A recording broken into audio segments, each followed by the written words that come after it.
Las dos caras. La patrona sigue prófuga y los supuestos cómplices en la cárcel. Golpe al narco, 3.000 kilos de Don Oscar, armas, vehículos y mucho dinero. Hostil, ejército y policía se posicionan en zona de conflicto. Cayendo el muerto y soltando el llanto. Ayer manifestaron y hoy estrenaron maestros. Balacera, 3 muertos y 5 heridos al norte de la capital. En el mundo, perdiendo mi religión, capítulo final. Y en los deportes, la batalla para revivir el fútbol nacional. T13 Noticias. Excelente noche de martes, qué gusto saludarlos y darles la bienvenida a una emisión más de T13 Noticias. Estamos preparados para llevarles una hora con la información más completa. Alan Alfaro, muy buenas noches. Buenas noches, Pablo, buenas noches a usted, amigo televidente, gracias por su sintonía. Iniciamos.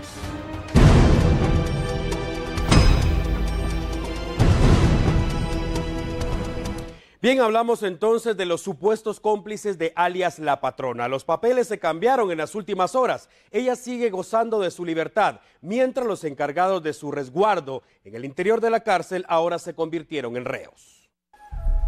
Pese a que declararon ante juez competente que nada tienen que ver con los delitos que les imputa el Ministerio Público, 8 guardias del sistema penitenciario fueron ligados a proceso penal y enviados a prisión preventiva.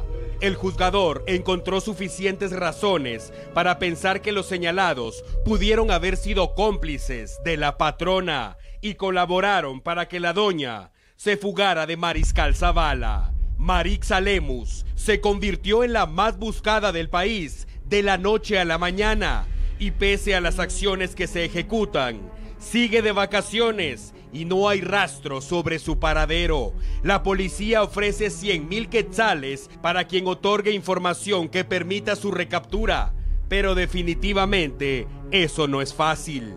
Los guardias de presidios se presume que colaboraron con la mujer, ya que la versión preliminar señala que doña Marixa salió vestida con uniforme de presidios junto a los 8 señalados. Habrá que esperar que el Ministerio Público compruebe esa versión. Pero mientras eso ocurre, la situación de los 8 empleados de presidios es complicada. Imagínese usted ser el capataz por la noche y por la mañana volver como otro interno.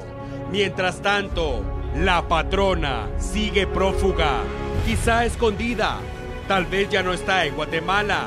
De repente, dándose la grande en una piscina con un buen trago en la mano y una pantalla gigante para ver T13 Noticias. Hablamos ahora de la situación legal de Blanca Stalin, que sigue complicándose. Esta tarde fue ligada a proceso penal por segunda ocasión y esta vez por resistirse al arresto. Su captura fue efectiva, recordamos, en la zona 9 capitalina el pasado 8 de febrero y se supone que fue ahí cuando fue sorprendida utilizando una peluca. Pero además, el parte policial ha señalado que estaba armada y que apuntó contra un agente de la policía.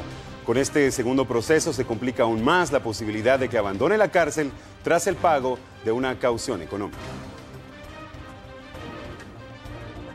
Siempre en temas judiciales hablamos ahora de una lujosa vivienda ubicada en jurisdicción de Huehuetenango, que era propiedad, por cierto, de alias Guayocano, que pasó este día a manos de la Secretaría Nacional de Bienes en Extinción de Dominio. Se trata de una propiedad, como le indicaba, propiedad de Eduardo Villatoro Cano, alias Guayocano, quien guarda prisión preventiva por delitos relacionados al narcotráfico. El inmueble cuenta con una piscina, jardines, varias habitaciones y estaba a nombre de María Isabel Santos López, quien por cierto es esposa de Guayocano. Según el Ministerio Público, la vivienda se suma a los 23 vehículos extinguidos a este presunto capo de la droga, acusado también del asesinato de 13 agentes de la Policía Nacional Civil.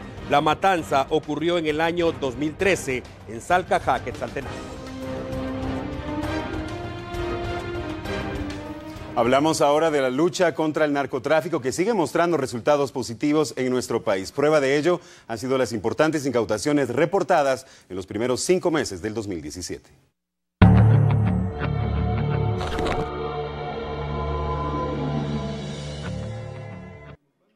Las autoridades se han empeñado en desbaratar organizaciones que se dedican al tráfico y comercio de estupefacientes, y parte de esa lucha es debilitar a los delincuentes incautándoles el dinero y sus pertenencias que han adquirido de manera ilícita. Las incautaciones registradas durante los primeros 5 meses de este año son 2.999 kilogramos de cocaína, 126 vehículos de tipo agrícola en su mayoría, 2 aeronaves, 4 embarcaciones, 58 armas de fuego, 5 millones de quetzales, $1 millón, y además se ha logrado erradicar 17 millones de plantas de amapola y 1 millón de plantas de marihuana.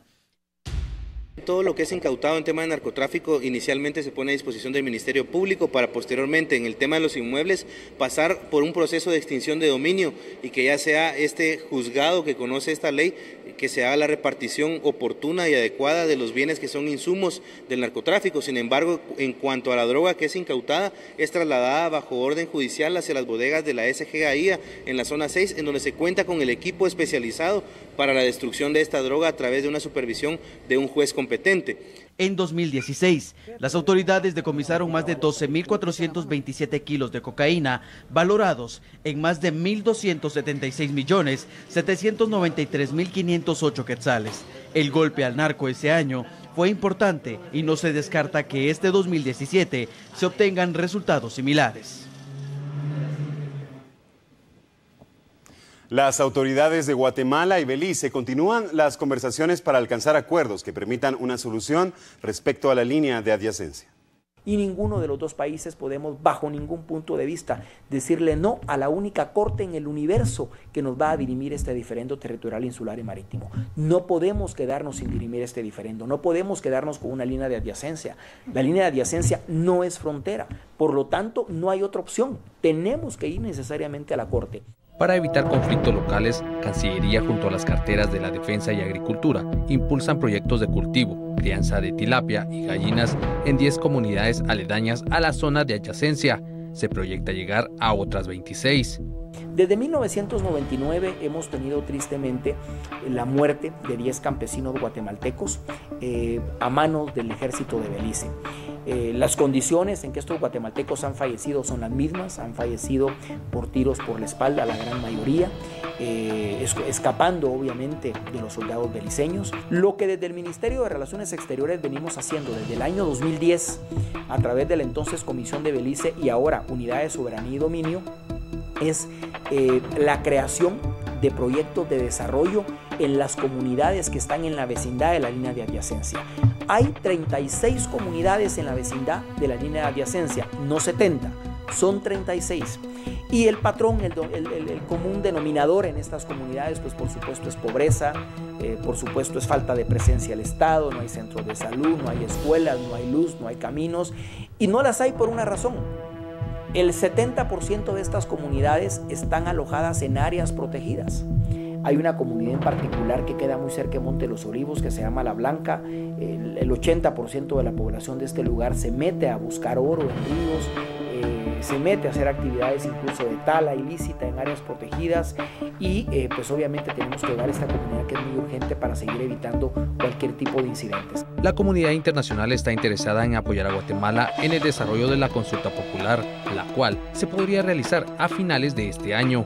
La Unión Europea nos puede apoyar, de hecho estuve con la canciller de la Unión Europea hace un par de semanas, ella nos puede apoyar para la campaña de información, es un tema que estamos en estos días prácticamente definiendo y tuve una reunión con algunos miembros de la Comisión de Relaciones Exteriores del Congreso la semana pasada, voy a ver al Tribunal Supremo Electoral, al Pleno de Magistrados la otra semana y vamos también a visitar las bancadas de los distintos partidos políticos porque creemos que este es un tema que debe unirnos a todos los guatemaltecos, este no es un tema que debe dividirnos, al contrario, tenemos que lanzar una campaña de información pública que nos permita sensibilizar a nuestra población respecto a este problema y que sobre todo nos permita comprender que no podemos dejar sin resolver este diferendo y que la única corte en el universo que nos va a resolver el diferendo es la Corte Internacional de Justicia. Justicia. Mientras no dirimamos este diferendo, mientras la Corte no establezca cuáles son los derechos de Guatemala sobre ese territorio y en consecuencia no defina la frontera con Belice, vamos a seguir teniendo este tipo de problemas, este tipo de incidentes, vamos a seguir enfrentados con la población beliceña y creo que lo que tenemos que buscar es la solución. La solución al diferendo territorial mejorará la imagen económica de Guatemala en la región. Luego va a definir una frontera, de tal manera que vamos a tener claridad en dónde queda Guatemala, en dónde queda el Petén, en dónde queda Belice. Luego, al tener una frontera, vamos a generar certeza jurídica. Vamos a poder invertir en Belice de manera normal. Hay muchos empresarios guatemaltecos que actualmente están invirtiendo en Plasencia, que están invirtiendo, por ejemplo, en el distrito del Cayo, en el distrito de Belice. Hay una importante plantación de caña de azúcar.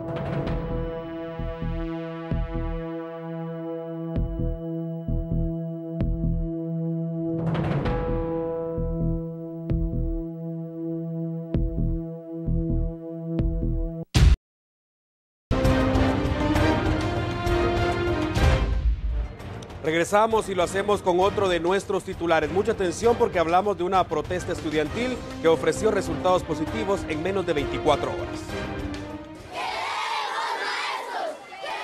A menos de 24 horas de haber manifestado, las autoridades de educación respondieron a las denuncias de los padres de familia y estudiantes de la Escuela República de Costa Rica, ubicada en la Zona 1.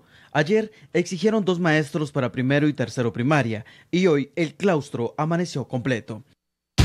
Contentos porque ahora ya tienen maestros, entonces los niños ya van a aprender más, porque como estaban, ahí sí que estaban jodidos porque no tenían maestros.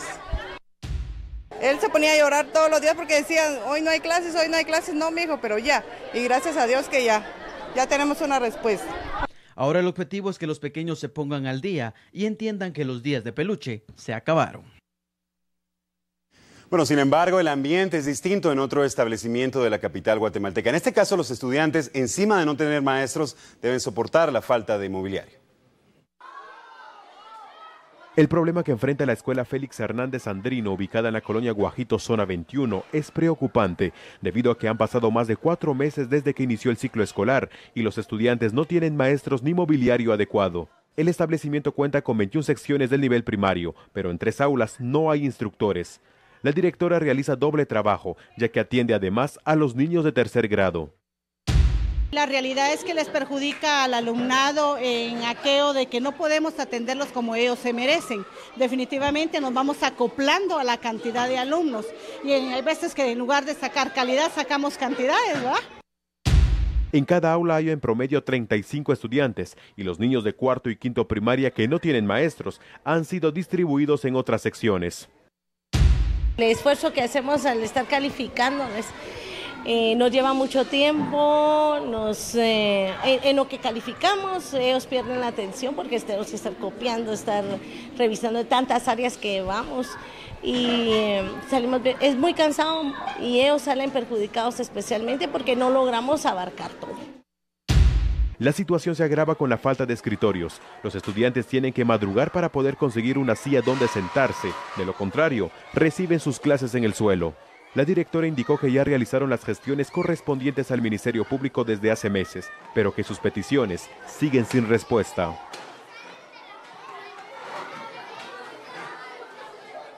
Vamos ahora con otro seguimiento periodístico. Ayer le presentamos una noticia respecto a la contaminación de un río ubicado en Retaluleu. Ahora tenemos ya la respuesta de las autoridades. Encontraron el foco de la contaminación. Tras la denuncia de los pobladores del cantón Pajales en San Andrés Villaseca, Retaluleu, por la contaminación en el río Bacajía, autoridades de Ambiente y Recursos Naturales realizaron una inspección en el lugar para determinar las causas. Estamos en el proceso de recabar toda información que nos lleve a identificar quién pudo ser el responsable de esto. Definitivamente es parte de la investigación que nosotros tenemos que realizar. Los comunitarios dijeron que esperan que las autoridades resuelvan esta situación, de lo contrario, saldrán a manifestar. El río se tiñó de café, muchos peces murieron, no tienen dónde lavar ropa ni bañarse, los pozos artesanales se secaron y no cuentan con servicio de agua potable. Hablamos ahora de los enfrentamientos entre dos municipios de San Marcos que ha obligado a las autoridades a enviar elementos del ejército para retomar el control de una zona que ha sido escenario de muerte. Después de haberse decretado el estado de sitio en los municipios de Ixiguán y Tajumulco por los constantes conflictos de tierras, el Ejército de Guatemala ya ha destacado a más de 1.500 elementos para retomar el control en 72 horas. Ya las unidades militares han restablecido el orden y poder ya decir, bueno, estamos ya con el control de todo el sistema de tanto educación, salud y por supuesto contar con el apoyo de las demás instituciones, Policía Nacional, Ministerio Público, Inteligencia Civil y otras instituciones que pueden colaborar como MIDES, MAGA, para apoyar a esta población que tanto lo necesita en estos momentos. Además del grupo castrense, un equipo de la PNC estará a cargo de investigar a los grupos criminales que operan en la zona de conflicto y brindarán seguridad a la población civil. Estaremos llevando a los municipios de Ixiguán y de Tajumulco una cantidad aproximada de 1.500 agentes de la Policía Nacional Civil. Hoy ya inicia el desplazamiento para incursionar en el área crítica. A pesar de la llegada de las fuerzas de seguridad, algunos pobladores se resisten a abandonar las trincheras y aún se escuchan disparos, según lo han indicado vecinos de ese departamento.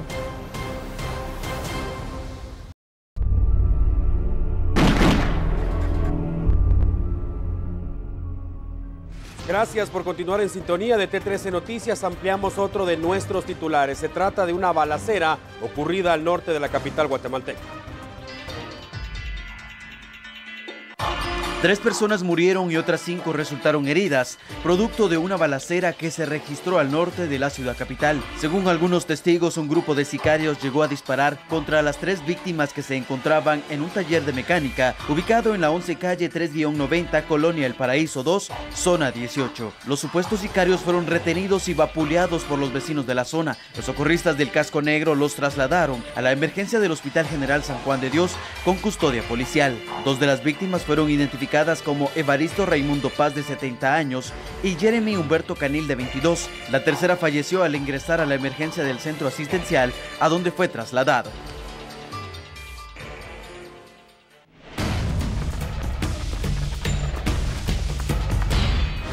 Impactante y lamentable lo que ha ocurrido en la zona 18 esta tarde. Existe un periodista justamente que tiene la cobertura de lo que acontece en nuestro país en horas de la tarde y de la noche, prácticamente con la capacidad para movilizarse a cualquier rincón de nuestro país toda vez haya una noticia. Juan Pablo Garrido se movilizó desde esta tarde al lugar de los hechos allá en la zona 18 y más tarde se movilizó también a la emergencia del hospital a donde fueron trasladadas las personas heridas. Se dice de hecho que ha aumentado el número de víctimas mortales. Juan Pablo, buenas noches. Cuéntenos de qué se trata, dónde está ubicado usted y qué nuevos detalles tiene sobre este caso.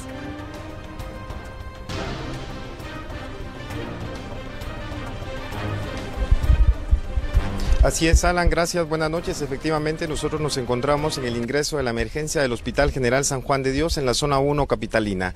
Nosotros hemos tenido la oportunidad de conversar telefónicamente con el director de esta institución, el doctor Villeda, quien nos ha confirmado o ha confirmado a T13 Noticias que las 3 personas que fueron vapuleadas en la colonia Paraíso 2, zona 18, los supuestos responsables de cometer este ataque armado, han fallecido en la emergencia del Hospital General San Juan de Dios. Las víctimas no han sido identificadas y corresponde a la Policía Nacional Civil y Ministerio Público realizar la identificación de estas 3 personas de sexo masculino que oscilan entre las edades de 20 a 25 años, según lo ha confirmado el director del Hospital General San Juan de Dios. Es importante dar a conocer que 2 de estas personas fallecieron al ingreso a la emergencia a la zona roja del Hospital General San Juan de Dios y un tercero fallece en sala de operaciones cuando estaba siendo atendido por los galenos que atienden la emergencia acá en el Hospital General San Juan de Dios. Es importante también dar a conocer que una de las personas que fue trasladada con heridas de arma de fuego, me refiero a la adolescente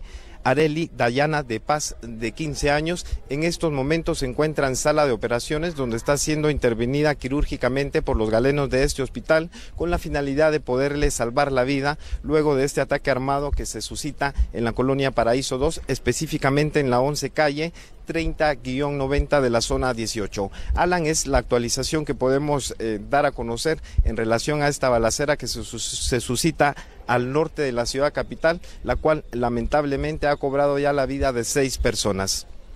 6 personas muertas, definitivamente lamentable información. Juan Pablo, una cosa más antes de finalizar. Sabemos de que usted estuvo justamente en el lugar de los hechos allá en la zona 18 y en algún momento tuvo la oportunidad usted de platicar con los familiares de las personas asesinadas en ese taller de mecánica. ¿Qué le dijeron estas personas, Juan Pablo?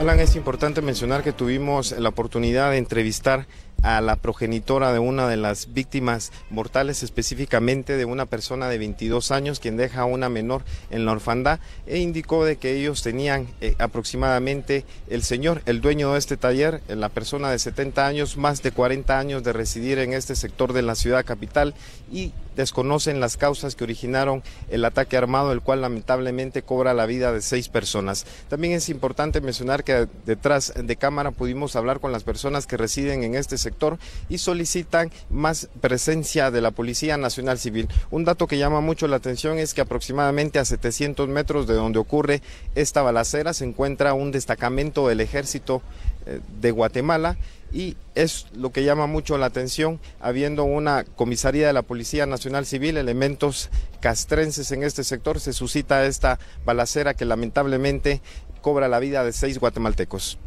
Lamentablemente así es, Juan Pablo Garrido, donde se genera la noticia siempre se moviliza, no importa el lugar ni la hora, excelente cobertura como siempre. Vamos ahora con Pablo Paniagua y siempre continuamos hablando de hechos lamentables.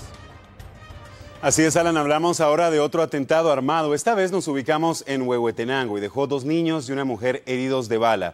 Se presume que el ataque iba dirigido contra Nancy Reyes, de 29 años de edad, presunta integrante de una banda delincuencial, y los niños quedaron en medio del tiroteo. Todos fueron trasladados a la emergencia del hospital de esa región.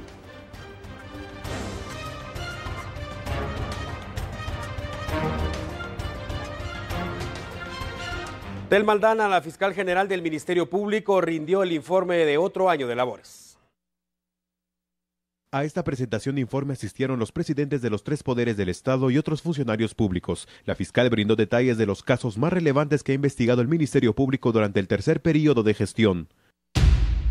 En el periodo que hoy informamos, se han atendido 117.600 víctimas. Se realizaron 5.437 allanamientos. Se obtuvieron 13.448 órdenes de aprehensión.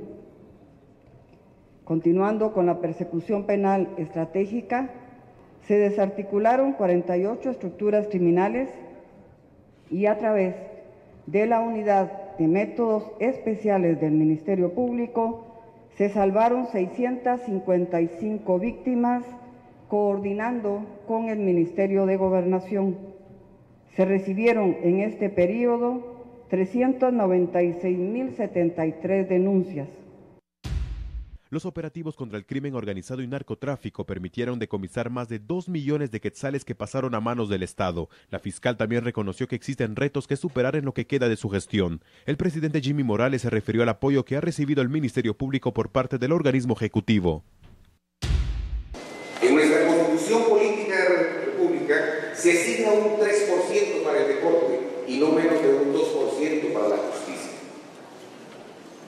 Hoy se está asignando más del doble, pero no siempre Guatemala tendrá un presidente que por principio asigne fondos a la justicia. Hay mucho de qué hablar, hay mucho que transformar y todos tenemos que participar. Somos T13 Noticias y trabajamos con mucho gusto para usted. Lo invitamos ahora a que siga en sintonía de Canal 13 porque enseguida viene Área Grande con lo más completo de los deportes. Nos vamos, Pablo. Buenas noches. Buenas noches, Alan. Así es, regresamos mañana en punto de las 21 horas. Los esperamos. Feliz noche y que descansen. Hasta pronto. Mañana.